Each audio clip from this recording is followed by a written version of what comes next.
Hallo ihr liebe Leid, hier ist wieder der Yankee mit Let's Play Baldur's Gate 2 Schatten von Amn auf Pelzig. So, und jetzt mit unserem schicker, neue fleischfarbene Strampler können wir jetzt auch hier definitiv die Umgebung erforschen. Ja, wir waren jetzt schon lang unterwegs, muss ich sagen. 2 Tage hat es gedauert von der Uma-Hügel bis hier zu dem kleinen Wäldchen, was wir in der letzten Episode noch erkundet haben. Aber Gewitter erleid. Ich finde es eigentlich ganz schön, Baldur's Gate gab es im Enza, gab es so zig kleine Areale, die man einfach mal so erkunden konnte. Was einem in Baldur's Gate 2 so ein bisschen fehlt, finde ich. Dafür haben sie dann hier noch so ein paar kleine Gebiete zum Ende reingeworfen. Jo. Und die gucken wir uns jetzt auch an. Dumm. Über die Brücke. Hier sieht es ein bisschen aus wie im Wangi-Becken in Pathfinder, ne? Ach ja, erinnert so ein bisschen an die Insel, ne? Ach ja, Kai weiß bestimmt, wovor ich spreche. Wir machen ja derzeit so Pathfinder Pen-and-Paper-Abenteuer. Die Schlangenschädel-Kampagne. Und da fängt man dann mehr oder weniger auf so einer auf einer Insel an, wo man dann gestrandet ist. Und das erinnert so ein bisschen daran. Erinnert so ein bisschen an gestrandete Insel vorm Wangi-Becken, was so ein riesiger Dschungel darstellt. Und Ankeks sind hier noch. Ah, die gibt es anscheinend nicht nur in der Nähe von Baldurs Tor und auch nicht nur in der Windspeerhügel, sondern auch hier im Wald. Okay, was habt ihr dann bei euch, liebe Ankeks, außer euren tollen Panzer? Naja, die Panzer können wir uns jetzt auch schenken, weil diese Ankek-Plattenpanzer, die waren vielleicht in Baldur's Gate Ensmo ganz gut, aber mittlerweile, naja, im Vergleich zu den magischen Rüstungen, die wir so tragen als Plattepanzer, ist das eher ein Witz, so ein Ankek-Plattenpanzer. Den Ende, den wir uns in A fertig lassen, den haben wir zwar noch so als Andenker an die Windspeerhügel behalten, aber ansonsten wirklich was los ist hier jetzt nicht so, ne? Ihr seht so selber, ach, da kommt man jetzt auch nicht großartig durch hier, durch die ganze Gegend. Von daher, mehr als immer über die Brücke latsche war das jetzt auch nicht. Na gut, pass über die kleinen Zähne, das haben wir jetzt hier gekriegt. Der Tetierwald, der kommt erst zum Schluss dran. Ich würde sagen, wir gehen jetzt nochmal zu dem Brückeviertel, genau. Und da lecken wir uns jetzt einmal mit der verzerrten Rune an. Die sind, glaube ich, ein bisschen wichtiger als so das ganze Gedäß hier. Und da haben wir noch gepennt. Wir sollten aber auf jeden Fall nochmal Ratze gehen. In der 5 Krüge wäre nicht schlecht. Oh, und diese Musik, ich liebe die Musik.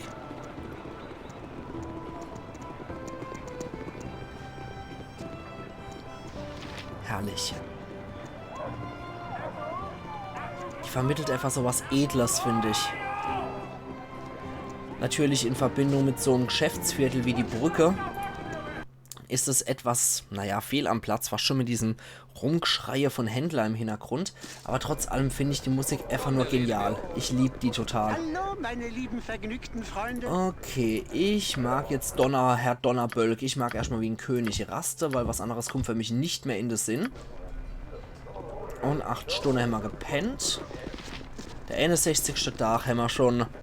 Ja, die müssen ja mittlerweile schon richtig durchdrehen, was Irenicus angeht. Ich meine, der legt ja Sultan Nessala hier in Schutt und Asche in den Tagen, in denen wir hier die ganze Zeit rumlungern.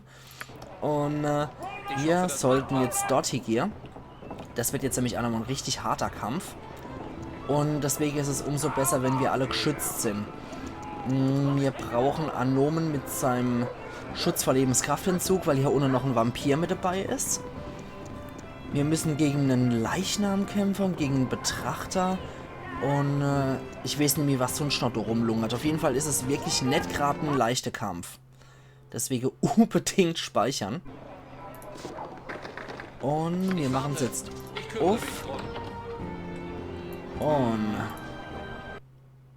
sehr schön. Wir kommen hier rein. Es wird gespeichert noch einmal. Ihr späht in das Nichts hinter die Türen. Der Schurkenstein in eurem Rucksack glüht hell auf, bevor euch in die Dunkelheit zieht oder sowas in der Art. Ja, dafür braucht man einen Spitzbubenstein. So, wir ziehen uns erstmal dort hier zurück. Ja. Da können wir schon aufmachen. Ja, da können wir aufmachen, aber da kommen wir noch nicht raus. Jetzt wird's gefährlich. Ja, Okay. das klingt okay. Ganz vorsichtig. Nähern. Am besten Korgan, der ist definitiv am besten ausgerüstet für so einen Scheiß. Abdel Adrian braucht jetzt das Ding. Und Viconia macht doch nochmal einen Schutz auf Korgan drauf. Los! So. Das müsste jetzt relativ bald geschehen hier. Der riesige Hebel wird durch Magie festgehalten und ist daher unbeweglich. Offensichtlich muss noch irgendwas anderes getan werden, bevor die Maschine ihre Arbeit aufnehmen kann. Okay. Die Flüssigkeit in dem Becken brodelt und dampft, während ihr euch nähert. Das Symbol der sich windenden Rune ist auf dem Kessel angebracht. Darunter stehen folgende Worte zu lesen. Die Kugel ist die Sicht, das Auge ist der Weg, der Pfad verbleibt. Okay. Und hier haben wir noch was. Eine Kugel. Okay, ich glaube, das war schon fast eine Zauberverschwendung hier.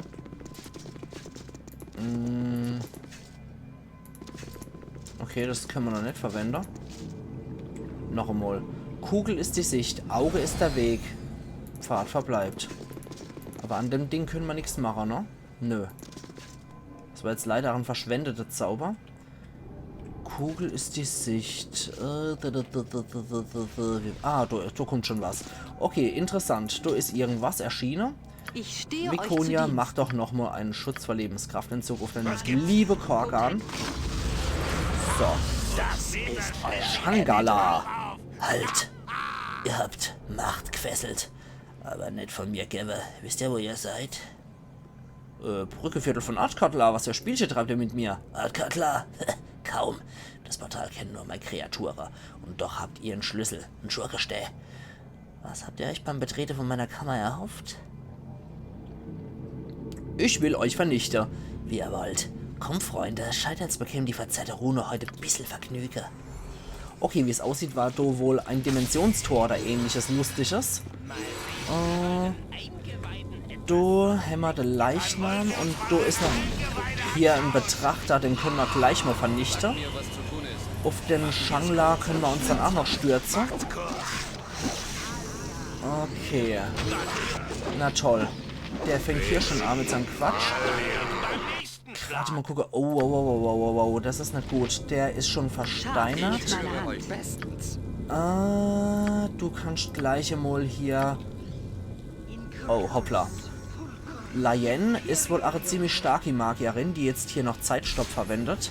Meteorenschwarm auf Korgan. Ist Korgan gegen Feuer ausreichend geschützt? Gerade mal gucken. Widerstand. Feuer 50. Okay, 50-50 Chance. Das ist in Ordnung. Ich denke, das geht in Ordnung. Tor, dann kommt der Höllenschlundteufel. Okay, der attackiert die sowieso.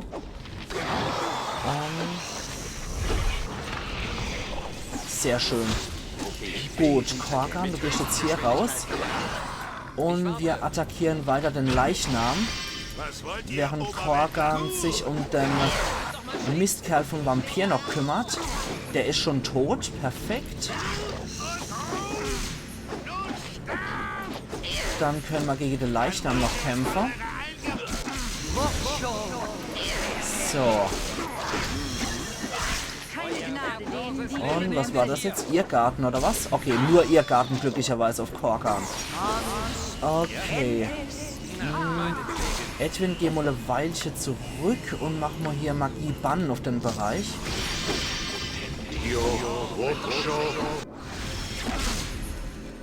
Okay. Dann... Abdel Adrian macht doch nochmal das Ding reich. Ich glaube, das verursacht wirklich Schade beim Leichnam noch. Dann, Edwin. Und was darf es jetzt sein? Edwin, was darf es jetzt sein? Ich würde sagen, wir wirken erstmal Magie durchdringen auf den Leichnam, wenn das geht. Nee, der ist unsichtbar. Na gut. Dann probieren wir Magie durchdringen auf, die hier. Scheiße.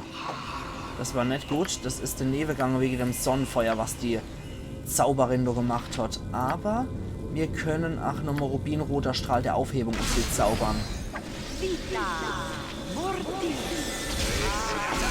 Ach, scheiße, schon wieder.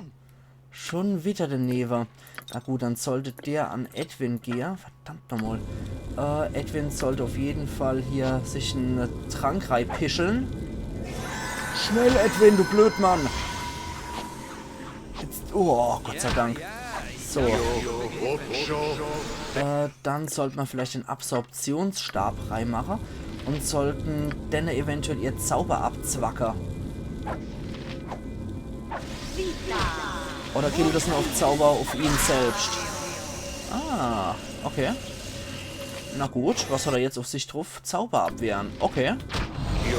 Gut. Anomen hat Finger des Todes erwischt. Das ist nicht so gut. Korgan kommt hoffentlich auch bald wieder raus. Und Edwin hat den Shangala verletzen können. Und Abdel Adrian 8, weil beide haben ja +4 Waffe. Das ist sehr gut. Und was kommt hier raus? Ein Ifrit. Okay. Gut, Korgan ist auch wieder da und mit von der Partie. Edwin zwirbelt ja trotzdem noch den Trank rein.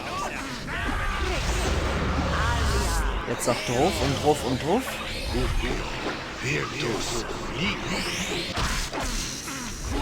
Gut, der Leichnam ist eh gleich tot. Und das ist jetzt auch scheißegal, ob Anomen dabei ist oder nicht, weil, oh, 50.000 hat er tatsächlich gebraucht. Wow, ziemlich harter Leichnam. Ja, das hat auf jeden Fall, bringt jetzt auf jeden Fall nichts mehr, wenn wir ihn wiederbeleben, weil die Erfahrungspunkte sind jetzt sowieso scheißegal. Jeder hat Maximum Erfahrungspunkte. Oh, da ist noch ein Schurke. Gut, den Schurke haben wir auch noch gekillt und sie auch noch. Sehr cool. Sie hat 4.000 Erfahrungspunkte noch gegeben. Das ist doch etwas enttäuschend. Ich habe die alle etwas härter in Erinnerung, um ehrlich zu sein. Na gut. Na gut. Der hat aber auch noch Kruscht bei sich, der Betrachter. Gut, der hat 3.890 Goldstücke bei sich, der Leichnam. Der Dieb hat allerdings nichts bei sich. Ah, das ist einfach nur Anomenszeug. Und hier haben wir noch eine Stabschleuder. Gut, auf den Ifrit können wir jetzt auch noch drauf zwirbeln. Kommt drauf und der Wetter. Gut, der Ifrit ist auch tot. Ich habe schon weniger getötet. Wir haben ein Stecken der Magister. Obwohl die Stecken sehr rar sind, sind sie doch die archetypischen Stecken, mit dem sich der Mann auf der Straße einen Magier vorstellt. Er stellt eines der mächtigsten Werkzeuge dar, das ein Magier erlangen kann. Seine Erschaffung steht am Ende schier endloser Studien und komplizierter Verzauberungen. Die Stecken der Magister lässt sich vorzüglich im Nahkampf einsetzen, macht den Magier unsichtbar und schützt ihn vor Bezauberung und Bösem. Außerdem kann er Zauberfallen erzeugen und Magie bannen, sowie einen zerstörerischen magischen Angriff entfesseln, der einen Blitzstrahl und einen Feuerball kombiniert. Kurz gesagt repräsentiert dieser Stecken alles, was man sich als Laie unter einem großen Zauberstab vorstellen würde. Besondere Fähigkeiten. Träger erhält -2 auf RK und +2 auf alle Rettungswürfe. Der Träger wird durch Unsichtbarkeit und Schutz vor Bösem geschützt und ist gegen Bezauberung immun. Nach einem Treffer bannt der Stecken Magie beim Gegner. Der Stecken kann 3-mal täglich einen Feuerball-Blitzstrahl abfeuern. Schaden, kombinierter Schaden von Feuerball und Blitzstrahl, Reichweite 45 Meter. Der Stecken kann einmal täglich eine Zauberfalle aktivieren, 8 Stunden Wirkungsdauer oder bis 30 Grad an Zaubern aufgefangen wurden. ETW 0-1 kann Wesen verletzen, die nur von magischen Waffen +5 betroffen werden und zählt ansonsten als 1W6 +1er. Aber, wie gesagt, kann Wesen verletzen, die von magischer Waffe +5 sonst noch getroffen werden könnten. Also zählt das Ding theoretisch wie eine +5 Waffe. Das geht natürlich an Edwin, das ist doch etwas besser als Rüns Stab +4, das Ding. Und gerade nochmal gucken, was hat er dann noch? Ja, anscheinend macht er ja noch Schutz vor Bösen und Schutz vor Magie. Magiewiderstandswerte haben wir auch noch 5%. Sehr schön. Das Ding hätte gegen Kangax übrigens auch noch sehr gut geholfen, so nebenbei mal. Als kleine Randnotiz. So, dann können wir das und das noch reinpacken. Weil dieses Absorptionsding haben wir jetzt 8 gemacht. Und Edwin ist jetzt generell unsichtbar. Das ist natürlich auch sehr schön. Okay, wir können jetzt immer nur mit dem Zauber Auferstehung auf Anomen wirken. Weil jetzt ist der Kampf sowieso vorbei. Das war aber Auferstehung. Wollte gerade sagen, Auferstehung macht hier das ganze Leben wieder voll und nicht einfach nur mit einem Lebenspunkt wiederbelebe, mit einem Trefferpunkt wiederbelebe, wie das bei dem stinknormalen Zauber Tote erwecken oder Tote belebende Fall ist. Sehr schön, sehr, sehr schön. Ich bin generell sehr zufrieden, muss ich sagen. Ich habe echt teilweise unterschätzt, wie hart meine Gruppe jetzt schon so drauf ist. Und habe die doch stark unterschätzt im Vergleich zu dem, wie ich mal meinen Gegner hier vorgestellt habe. Weil den Gegner habe ich wesentlich mehr Macht unterstellt. Los. Ja, Okay, der Betrachter hat auch noch was bei sich. Und zwar ein Betrachterauge. Das ist das Zentralauge des Betrachters der verdrehten Rune. Das brauchen wir zum Entkommen, glaube ich. Da ist ein totes Hölleschlundscheusal. Ansonsten war es das, ne? Ja. Okay. Ich habe keine Ahnung, was man sonst tun könnte. Also werft ihr das Auge des Betrachters in den Kessel. Die Flüssigkeit beruhigt sich sofort und die Maschinerie entlang der Wände beginnt zu summen. Und jetzt können wir wieder abhauen. So. Das war jetzt auch die verzerrte Rune. Sehr schön. Da haben wir jetzt wirklich noch alles gemacht, was wir machen konnten. Um auch an das Stecken der Magisterdraht zu kommen. Ausgezeichnet. Ausgezeichnet. Das hätten wir sogar noch vorm Kangax machen können, weil auch der Stecken der Magister betrifft oder trifft Kangax. Na gut, dann gehen wir jetzt noch einmal zurück in die Docks. Pendo nochmal runter. Und kümmern uns nochmal letztes Mal um unser Diebe, bevor wir dann tatsächlich nach Suldanesala zurückkehren. So. Ab in das Seeschatz. Wir schlafen hier mittlerweile eh nur noch wie die Könige. Was anderes sind wir schon gar nicht mehr gewohnt.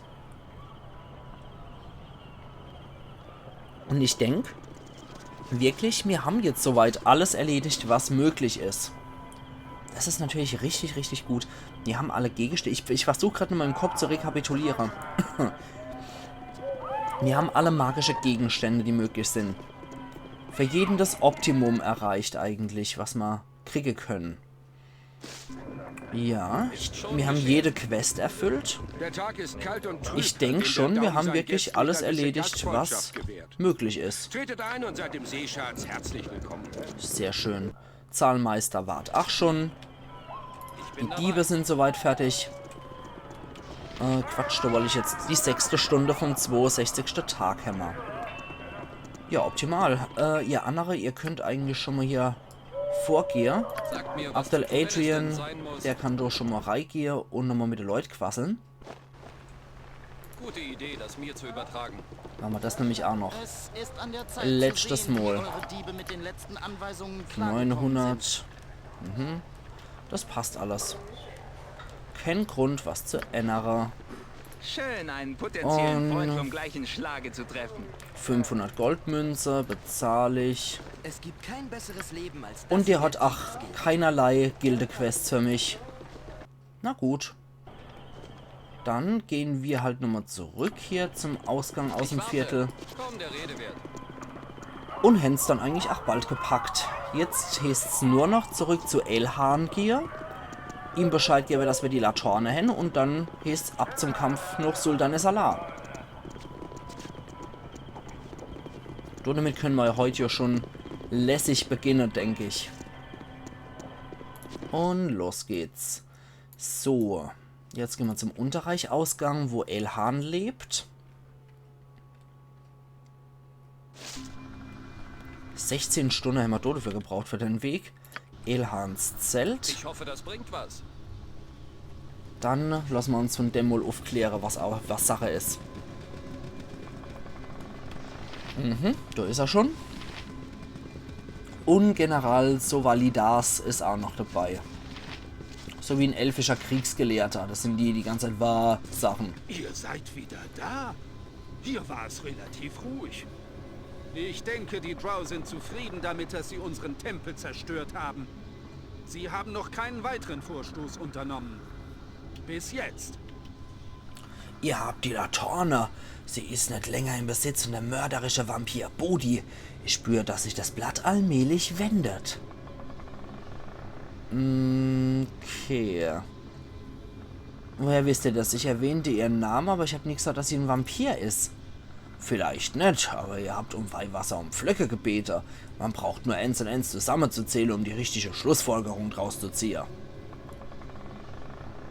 Okay, lächerlich. Warum retten wir nicht Klartext? Ich weiß, dass ihr etwas verbergt. Bodhi hat es deutlich gemacht. Alles, was Sie oder der Verband die Irenicus sagen, ist mit Vorsicht zu genießen. Ihr täten gut dran, wenn ihr deren Geschichte nicht denen erzählt, die sie nicht zu wissen brauchen. Also ist Irenicus jetzt ein Verband, so bezeichnet man kein Fremder. Vielleicht sollte ich mal mich mal ein bisschen umhören. Es ist schrecklich schwer zu wissen, was man nicht sagen darf, wenn man nicht weiß, was man nicht sagen soll. Verflixt, Elhan, ich rühre keinen Finger, ehe ich nicht weiß, was hier vor sich geht. So. Nee, das dürft ihr nicht erfahren. Ich kann euch nicht erzählen, Abdul Adrian, es steht mir nicht zu. Die Verbannte Irenicus und Bodhi sind Verbrecher. Ihr Verbrecher haben schwer gewogen und ihre Bestrafung noch schwerer.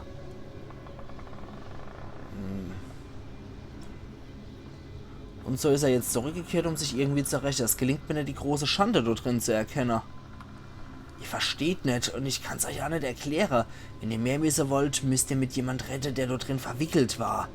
Die hohe Priesterin Demin wird's euch erzählen. Wir müssen in die Stadt durchbrechen, um sie zu finden. Glücklicherweise haben mich mal weise eingeweiht, wie die Laterne zu benutzen ist. Wir müssen gehen, aber die meisten von meinen Elfen müssen zurückbleiben, um die Drow aufzuhalten. Wir dürfen nicht an 2 Fronten kämpfen, wenn wir noch gucken, was in der Stadt ist. Jetzt los, Abdul Adrian, wir müssen uns von der Laterne nach Sultan Nessalar führen lassen. Ich kann nur hoffen, dass uns der Verband der Stadt hinterlassen hat, die man finden kann. Ah, das ging ja fix jetzt. Und zup. Da sind wir. Es ist hier. Ich kann es fühlen. Das Landhorn summt beinahe. Kein Zweifel. Tretet zurück. Ich will den Weg freimachen. Alla hopp. Dann macht das mal. Ah, wundervolles Sultan Nessalar. Ich war viel zu lange fort. Ich muss wissen, was Irenicus in der Stadt angerichtet hat. Bewegt euch mit Ehrfurcht, wenn ihr geht. Ihr geht an einen Ort, der nur wenige die Netzergemeinschaft der Elfenchöre gesehen haben. Okay. Aber vorher gucke ich mich nochmal im Tetierwald ein bisschen um. Weil ich weiß so genau. Moment, Weltkarte. Genau. Wir sind ja im Tetierwald. Und deswegen gucken wir uns hier auf jeden Fall nochmal um, bevor wir hier noch Sultan Nessalar gehen. So. Das können wir gleich mal hier markieren mit so einem Ding. So. Eingang nach Sultan Nessalar. Ich glaube, so schreibt man es. Okay, gut. Da haben wir den auf jeden Fall schon mal markiert. Und können uns jetzt hier nochmal im Tetierwald ein bisschen umgucken. Aber wer hätte es gedacht, dass man noch Sultan Nessalar über der fetteste aller Bäume hier kommt, ne? Das hätte ja wohl kein Mensch damit gerechnet, dass man so zur Elfenstadt kommt. Da können wir noch entlang hier. Und das sind jede Menge eklige Nebelschrecken und karmesinfarbener Nebel. Und ein Panther lungert hier auch noch rum. So, alle auf der karmesinfarbenen Nebel. Ah, karmesinfarbener Tod sogar.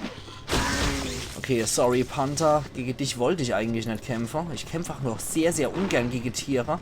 Aber wenn die mich attackieren, bleibt mir ja leider nichts anderes übrig. Ja, ich hasse es immer, gegen Tiere kämpfen zu müssen. Also im richtigen Leben hätte ich es irgendwie so gut wie möglich vermeiden wollen. So, da noch hin, kommen wir auch noch. Da können wir uns nämlich noch ein bisschen auf dem Boden hier umgucken. Nicht einfach nur noch Sultan Nessalar reinschlappen, sondern wenigstens auch noch das Gebiet sich angucken, was die hier hinterlassen haben. Aber das sieht nicht wirklich so aus, als ob da großartig noch was zu holen wäre. Nee. Da haben wir nicht wirklich was wir machen könnten. Da hier in die Gegend könnten wir uns noch durchprügeln. Und da kommen wir nicht weiter. Nee, da kommen wir auch nicht weiter. Tatsächlich. Okay. Es geht hier tatsächlich nur noch nach Sultan Nessalar. Schade eigentlich. Ich hätte auch ganz gerne das Gebiet hier noch ein bisschen erkundet. Aber na gut. Wenn halt sonst nichts anderes geht, gehen wir halt dort hier. Da verändern wir sogar das ganze Gebiet. Kommen wir dann ins neue Gebiet rein, und zwar die Elfenstadt Sultan Nessalar. Wahahaha. Wilder Tiger. Ah, schade, dass wir so ein Tier jetzt getötet haben. Ah, gerade Tiger sind so wunderschöne Tiere. Also meiner Meinung nach sind Tiger die schönste Großkatze. Ich finde die eigentlich auch wesentlich schöner als Löwe. Ach ja. Gut, dann gehen wir jetzt mal hier rein. Was kommt hier?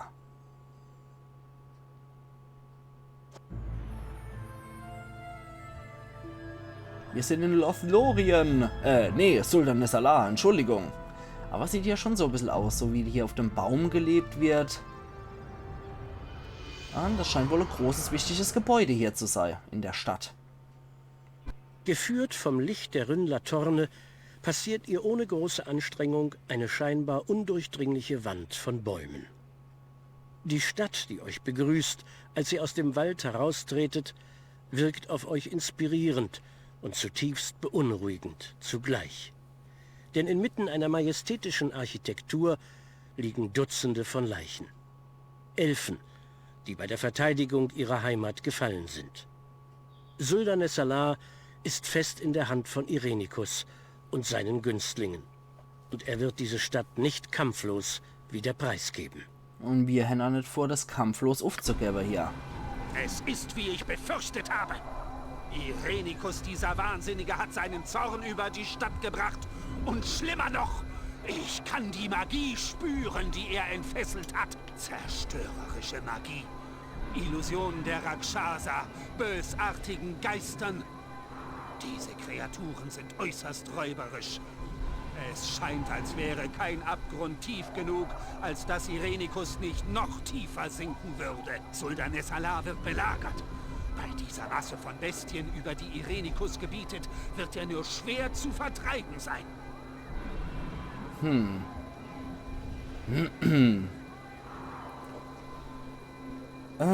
Ich meine, direkter Angriff wäre das Beste, los sei Lakaie komme, ich wäre sie alle erlediger. Wir müssen vorsichtig vorgehen. Nicht jeder in der Stadt kann so einem Angriff statthalten. Ihr Sicherheit muss Vorrang haben. Ihr müsst Elesime finden. Sie wird wissen, was zu tun ist. Ach, sie ist euch nicht unähnlich mit dem Göttlichen verbunden, allerdings durch einen viel wohlwollenderen Geist. Soll das misslingen, sucht nach der Hohepriesterin Demin. Wenn irgendjemand früh genug von Irenicus wusste und Vorkehrungen getroffen hat, wäre sie eine von denen beiden. Jetzt geht ab, der Adrian. Ich werde das Gebiet mit einer Garnison von meinen Elitesoldaten belegen. Wir werden die Leute in Sicherheit bringen, während ihr den inneren Teil von der Stadt sichert. Schwärmt aus, Männer. Sucht noch Überlebende und achten auf magische Illusionen. Ja, mein Herr. Es geschieht, wie ihr befehlt. Für die Königin! Geronimo! Okay. Ist schon geschehen. Es lässt für das Überleben der Stadt nichts Gutes erahnen. Falls Irenicus nicht gestoppt werden kann, wird es das Ende einer großen Epoche bedeuten. Säumt nicht länger, Elesime oder die Hohepriesterin Demin zu finden. Okay, wie soll ich die alle besiegen? Nee, es sind viel zu viele und Irenicus bleibt geschützt, während wir Zeit verschwenden. Sucht noch Demin oder Elesime, wie ich gesagt habe. Alle hopp. Wir können uns auch auf die Bank hocken und hier zugucken einfach. Das wäre doch auch eine Idee. Okay, die Karte ist schon aufgedeckt. Haus des Horns, Redifans Tempel, Haus des Priesters, Haus des Talismans, Haus des Mondes, Demins Haus, Haus des Hafenspielers, zur Waldlichtung und der Palast. Das war das, was wir in der Videosequenz am Ende gesehen haben. Okay, ich würde sagen, wir arbeiten uns hier systematisch durch und killen alles, was sich hier uns in den Weg stellt. Machen wir einfach mal die Vollidiote-Variante. Die funktioniert immer ganz gut eigentlich. Die Uff, die Schniss und Ruff Taktik, die funktioniert eigentlich immer ganz ordentlich. So, was haben wir dann hier in dem Haus drin? Oh. Steingolem. Lehmgolem. Steingolem. 11. 11. Hi. Okay, die fallen ja mittlerweile ziemlich schnell. Stimmt, Kromfair natürlich. Kromfair. Das kann nicht sein. Oh, danke sehr, mein Fürst. Ja, danke vielmals. Wir waren sicher, die fürchterliche Kreaturen würden uns töten. Sie sind alle Priesterinnen umgebracht. Ja, sie kamen in den Tempel, den Saal umgebracht. Alle Kinder von Redifan. Oh, aber nicht Demin, die Hohepriesterin, die lebt noch. Ich habe sie vorhin gesehen, im Kampf gegen die Wese. Ihr müsst sie retten. Wo kann ich die finden? Ich habe sie zuletzt im Südwesten von der Stadt gesehen. Vielleicht hat sie sich in einzelne Häuser da zurückgezogen. Ich weiß es nicht. Ja, ich weiß, finde. Gehen wir zum Elhan. Ja, natürlich, wir gehen sofort. Und dort zahlt sich Gromfair dann doch wieder tierisch aus, wenn er mit M-Schlag hier einfach Golems zerschmettern kann. Das ist natürlich unglaublich geil. Oh, hier haben wir noch einen schönen Mantel. Und hier haben wir auch noch was gekriegt. Und dies Steinhorn. Ein elegant geformtes Steinhorn. Das Horn scheint Teil einer größeren Skulptur zu sein, wurde aber offenbar von ihr entfernt. Okay, was ist dies? Elfenumhang. Der unscheinbare graue Umhang wirkt wie jeder andere normale Umhang. Trägt man den Mantel, kann man sich erstaunlich gut im Schatten verstecken. Und zwar so gut wie ein geschulter Dieb. Wenn der Träger jedoch angreifen will, muss er natürlich aus dem Schatten treten. 50% auf im Schatten verstecken. Ja, dafür möchte ich das eigentlich ungern aufgeben. Aber wir behalten es mal in Abdel Adrians Gepäck mit drin. Weil ich auch sagen kann, dass wir den Schampel hier jetzt eigentlich locker verkaufen könnten. So. Den Schampel könnte man zumindest verkaufen. Und hier haben wir halt immer die diverse Schwerter, aus denen er wenigstens noch wechseln kann. So. Das behalten wir mal bei Korgan. Und, jo. Ich bin dabei. Dann schauen wir nochmal, wie es hier ausschaut. Das war das Haus des Horns.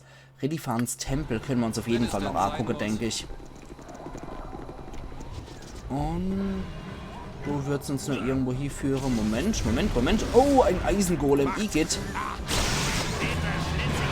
Fall tot um, du blöder Eisengolem. Sehr gut. Lecco mio. Wo rennen die dann lang? So, treffen wir uns hier nochmal. Okay, also auch ein Eisengolem macht doch nicht wirklich Hindernis. Und so könnten wir auch noch hier gehen. Aber das machen wir zum Schluss. Ich mag jetzt erstmal nur dort hier gehen, wo der Eisengolem war. Und mag dort hier gehen. So. Perfekt. Oh, das sind lauter Rakshasa. Maharaja, Raja und Maharaja.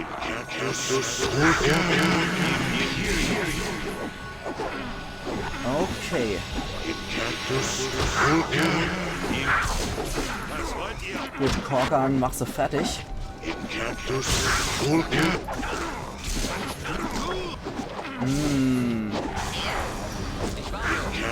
Okay.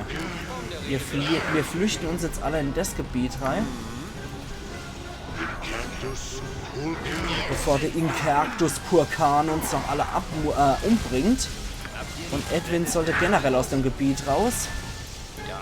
Und ihr schlachtet jetzt noch völlig still den Raja noch ab. Korgan hat doch bestimmt noch was zum Süffeln. Genau, es ist Süffelzeit. Edwin, hast du schon gewusst? Ja, Edwin, Süffelzeit. So, dann kann ich jetzt auch wieder den Stecker dazu nehmen. Und wir machen uns alle erstmal auf den hier drauf. Ihr miese, bösartige Rakshasa. Ihr bleibt erstmal hier. Abdel Adrian regeneriert sich ja glücklicherweise von selber.